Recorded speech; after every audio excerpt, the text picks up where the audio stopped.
At 7 in the morning, someone started banging on my door like the house was on fire. I opened it half asleep, still in my robe, holding a mug of lukewarm coffee, and there stood my neighbor, Gary, pale as drywall, sweating like he'd just run a marathon in a sauna. He grabbed my arm and whispered, "Frank, don't go outside today. Promise me." I blinked, still trying to figure out if this was a prank or a heart attack in progress. "Gary, it's 7 a.m. I only go outside at that hour if the house is on fire or the mailman's giving out free bacon." He didn't laugh, just shook his head. "By noon, you'll understand everything." Then he turned around and walked off, barefoot. Barefoot in November. I thought either Gary's lost his mind, or I'm about to star in one of those small-town mysteries on TV. By 9 o'clock, curiosity was eating me alive. By 9:30, I was pacing around my kitchen like a retired detective who'd lost his magnifying glass. I peeked through the curtains. Gary's car was still there, but all the blinds were shut tight. Even his dog, Buddy, wasn't barking. And that mutt barks at clouds. I made myself a proper breakfast: eggs, toast, and exactly 3 slices of bacon. Doctor's orders. Though I suspect my doctor's just jealous. Still, I couldn't stop thinking about what he'd said. "Don't go outside." Why? Did he see something? Hear something? Did the HOA finally ban his Christmas decorations again? He once set up a Santa that moonwalked. Whole street complained it looked possessed. At 10, I decided I'd accidentally check the mailbox, technically not going out, just extending my porch perimeter. But as soon as I reached for the door handle, I saw something move across the street. A dark van. No logos, no sound, just parked there. I froze, mid-motion, like a squirrel that suddenly realizes it's in a traffic lane, and for the first time that morning, I wondered if Gary might actually be right. Still a dark van in our neighborhood? That's like spotting a shark in a kiddie pool. Something strange was happening, and I had a feeling breakfast was about to get interrupted. By 11, the house felt too quiet, the kind of quiet that makes the fridge hum sound like a confession. I tried to distract myself by fixing the squeaky kitchen drawer that's been crying for oil since 2014. But every time I tightened a screw, Gary's voice echoed in my head. "Don't go outside." Finally, I gave up and called him. Straight to voicemail. I left a message that went something like, "Gary, it's Frank. Either you joined the witness protection program, or you're having a nervous breakdown. Call me back preferably before I die of curiosity or boredom." 10 minutes later, still nothing. So, naturally, I did what any rational 72-year-old man would do. I turned my recliner toward the window, grabbed a pair of binoculars, and started my neighborhood surveillance operation. Across the street, Mrs. Henderson watering her plastic flowers again. To the right, the mailman, doing God's work at his usual glacial pace. But Gary's house? Curtains still drawn. Not even a shadow. Then I noticed something odd, a faint flicker of blue light inside. Like a TV, but rhythmic, almost pulsing. I muttered, "Either he's binge-watching CSI, or he's in real trouble." And just when I was about to look away, I saw someone walk past his window. But it wasn't Gary. The man was taller, broader, and he was wearing black gloves. That's when my bacon settled like a rock in my stomach. For a minute, I just sat there frozen like a deer, except this deer had arthritis and a mug of lukewarm coffee trembling in his hand. Who was that man? And why was he in Gary's house? I lowered the blinds an inch and whispered to myself, "All right, Frank, don't panic. Maybe Gary hired someone to, fix his TV while wearing gloves," and breaking in through the back door. Even I didn't believe that one. I thought about calling the police, but what would I say? "Hello, officer. My neighbor told me not to go outside, and now there's a man with gloves binge-watching his Netflix." I decided to stay alert, which, at my age, means I made another pot of coffee and sat back down like a retired spy in his own living room. Then, around noon, I saw Gary's front door open. The man in gloves stepped out, carrying a black bag heavy, like it had bowling balls inside. He glanced around, then looked right at my window. I ducked faster than I have in 30 years, which unfortunately involved knocking over my mug, my binoculars, and my self-respect all at once. Coffee soaked the carpet. My heart pounded like it was playing jazz. I sat there, breathless, whispering, "Congratulations, Frank. You've officially joined the senior citizen edition of Mission Impossible." But deep down, I knew this wasn't a game anymore. Because 10 minutes later, my phone rang and the caller ID said Police Department. I nearly spilled what was left of my dignity when I saw Police Department flashing on the screen. I picked up, trying to sound calm, which came out as something between a hiccup and a whisper. Uh, this is Frank. I haven't done anything illegal since the Reagan administration. A woman's voice answered, firm but polite. Mr. Coleman, we'd like to ask you a few questions about your neighbor, Mr. Gary Mitchell. My heart sank. Is he all right? There was a pause long enough to make me sweat through my flannel. Then she said, "We'd appreciate if you stayed home for now. An officer will be by shortly to speak with you." Stayed home. Exactly what Gary told me that morning. When the call ended, I just sat there in silence, watching the steam rise from my carpet, because yes, it was still wet from my heroic ducking maneuver. I looked around my messy living room and muttered, if I'm about to be questioned by police, I should at least look innocent. Or at least, like someone who owns a vacuum. So there I was, a 72-year-old man vacuuming in his slippers, muttering prayers and sarcastic comments under my breath. And right in the middle of cleaning, I heard a knock on the door. 3 sharp, official-sounding knocks. I froze again, gripping the vacuum handle like it was a weapon. Somehow, I already knew this wasn't going to be an ordinary conversation. I switched off the vacuum, which made an awkward dying noise, the kind that sounds guilty even if you aren't. When I opened the door, 2 officers stood there. A young guy who looked like he still lived with his mother, and a woman about my age who looked like she'd seen every kind of nonsense this town had to offer. "Mr. Coleman?" she asked. "That depends," I said. "If this is about my lawn gnome collection, they were gifts." "Mostly." She didn't smile. "Uh-oh. Bad sign. We're here about your neighbor, Gary Mitchell. He was reported missing this morning." That hit me like a brick. Missing? He was just at my door a few hours ago, told me not to go outside. The younger officer raised an eyebrow. "Did he say why?" "No," I replied. "But he looked like a ghost who'd just seen another ghost, maybe one with better insurance." They asked if they could look around from my porch, so of course I let them. While they were scanning the street, I stood there rubbing my chin, pretending to think deeply, though in reality, I was just trying to remember where I'd left my glasses. Then the young officer pointed. "Sir, was that van parked there earlier?" I turned. The black van was gone. Just tire marks in the wet leaves. The woman sighed. "If he told you not to leave the house, he might have been scared for your safety too." Now that gave me chills. Gary and I used to argue about everything: football teams, barbecue sauce brands, even which way toilet paper should face. But he'd never sounded truly afraid, until today, and suddenly, the silence around the neighborhood didn't feel peaceful anymore. It felt like the pause before a storm. When the officers left, the house felt heavier somehow.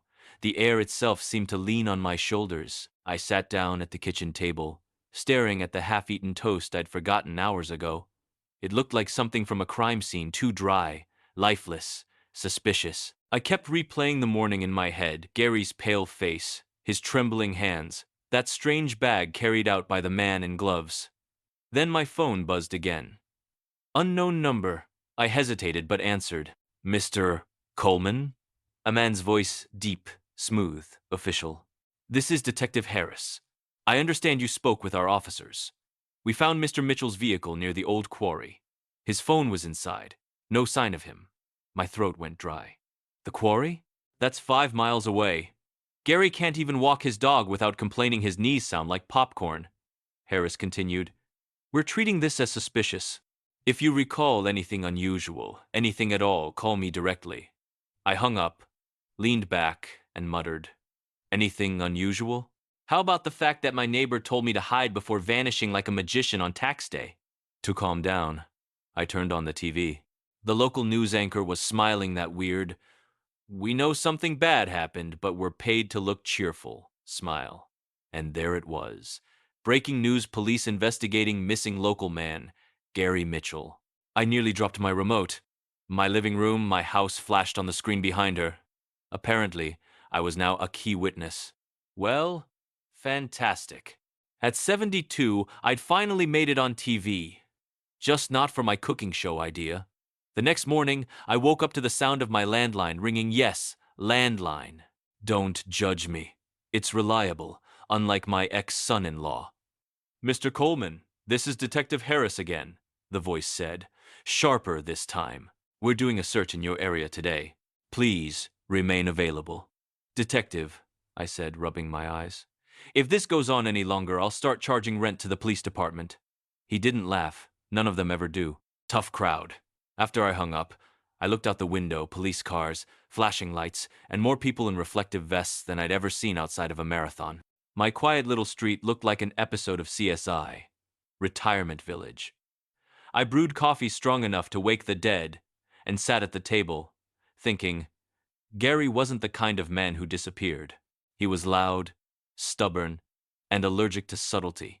He once threw a barbecue in January because he didn't believe in weather.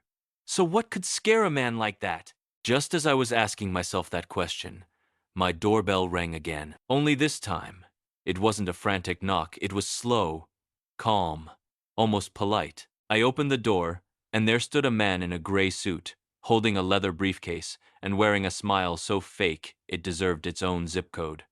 Good morning, sir, he said smoothly. I believe you're a friend of Mr. Mitchell's. Mind if I ask you a few questions? Depends, I said, narrowing my eyes. You with the police? He hesitated. Something like that. And right then, my gut told me this wasn't someone to offer coffee to. He stepped just inside my doorway, uninvited, which already put him on my suspicious characters list, right under telemarketers and my cousin Earl. The man's suit was neat, but his shoes told a different story, scuffed, muddy, like he'd been somewhere no one wears Italian leather. I'm conducting a private inquiry, he said smoothly. Gary Mitchell may have been involved in certain business matters. You haven't seen anything out of the ordinary, have you, sir? I replied.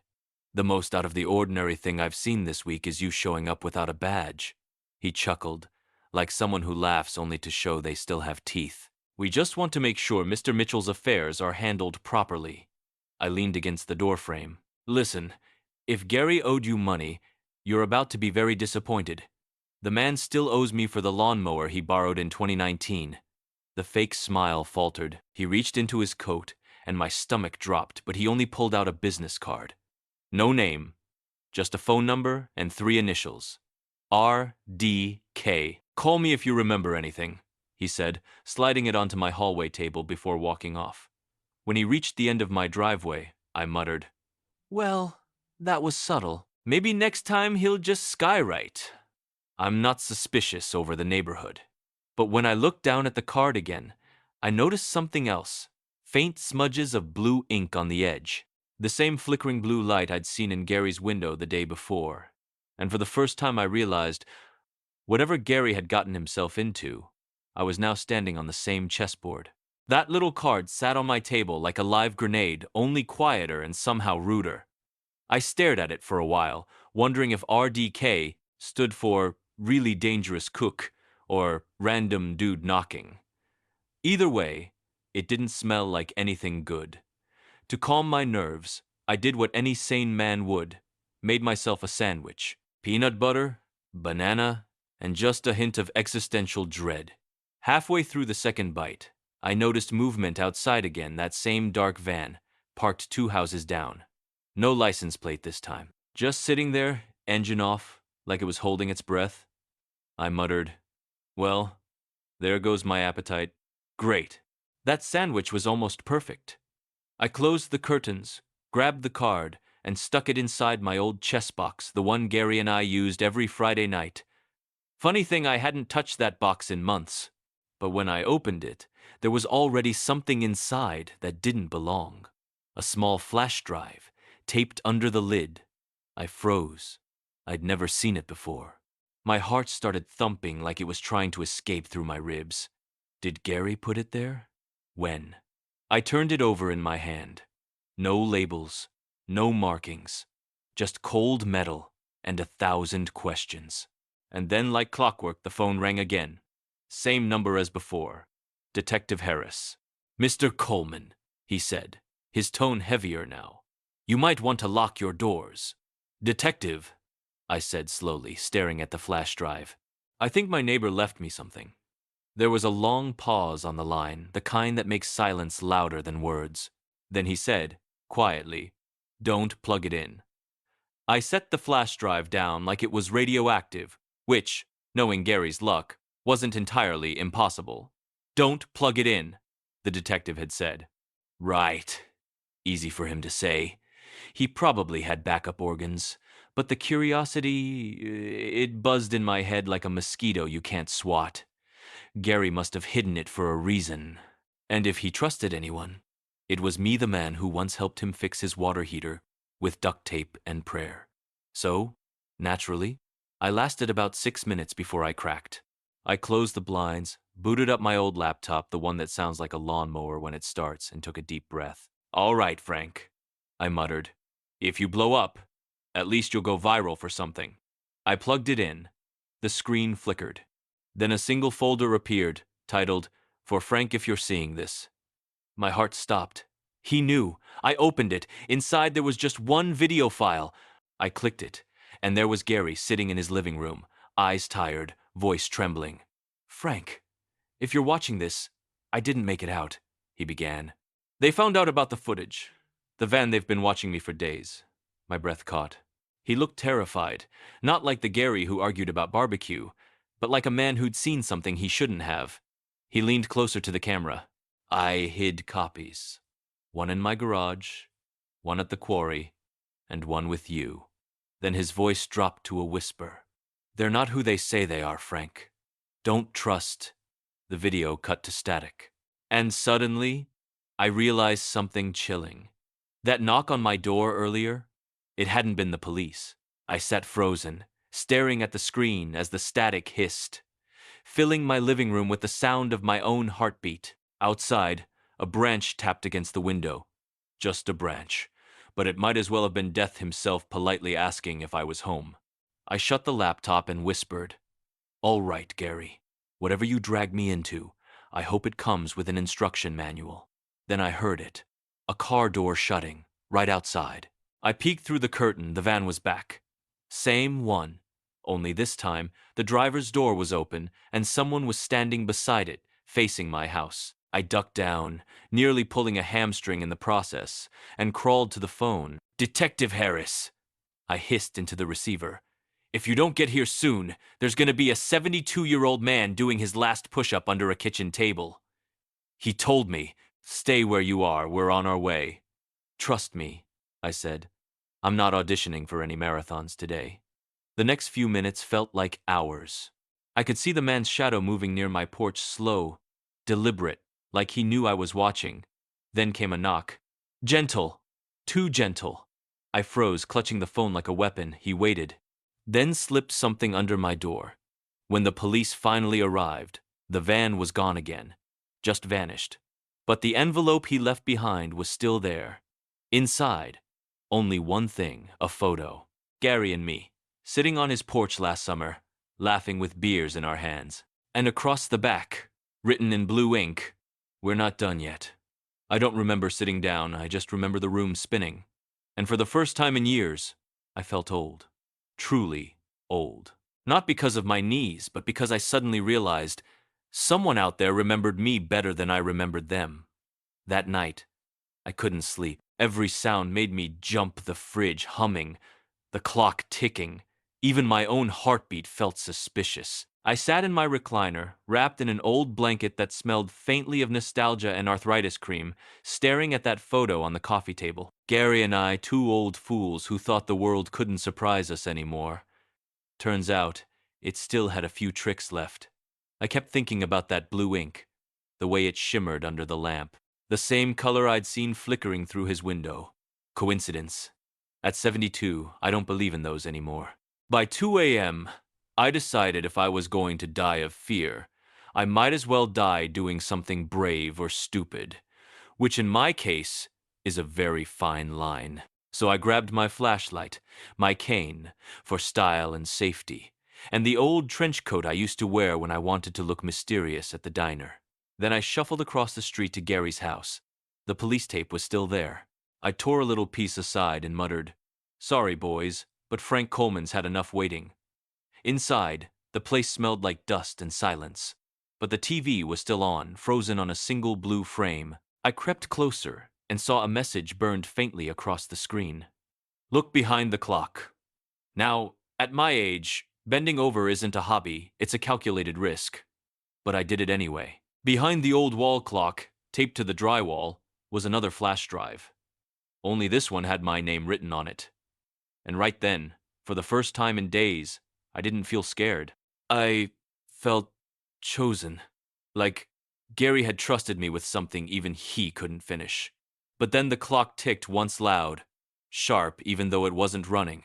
And somewhere outside, a car engine started. My flashlight flickered just as that engine roared to life outside. I froze, clutching the new flash drive like it was a winning lottery ticket, except this prize came with heart palpitations. I peeked through the blinds. The same van. Of course. My neighborhood had officially become the least relaxing retirement community in America. The headlights swept across Gary's porch, then turned off. No movement. No sound. Just quiet. The kind of quiet that squeezes the air out of your lungs. I whispered, "All right, Frank. You've survived 2 heart attacks, your daughter's cooking, and a colonoscopy from a rookie doctor. You can handle this." And, somehow, that pep talk worked. I slipped out the back door, shuffle running like a man whose knees signed a non-compete agreement with gravity, made it home, locked the doors, sat at my desk, gasping like I'd just finished a triathlon or at least a brisk shuffle. Then I stared at the flash drive. The words, "For Frank," written in Gary's shaky hand. Should I call the detective again? Sure. Should I wait? Probably. Did I do either? Absolutely not. I plugged it in, and there it was, a single folder titled Truth. Inside, photos, dozens of them. Men in suits, documents. One picture of Gary shaking hands with a man I instantly recognized, the same slick stranger who'd come to my door with the fake smile. But one photo stopped me cold. It was taken from across the street, my house in the frame, lights on, me sitting right where I was now. And at the bottom, a timestamp from this morning. That meant only one thing. Whoever was behind this was still watching me. I stared at that last photo until my eyes stung. My own living room. The same lamp still glowing behind me. And right there in the window's reflection, a dark silhouette standing inside my house. I turned around so fast my hip cracked like thunder. Nothing.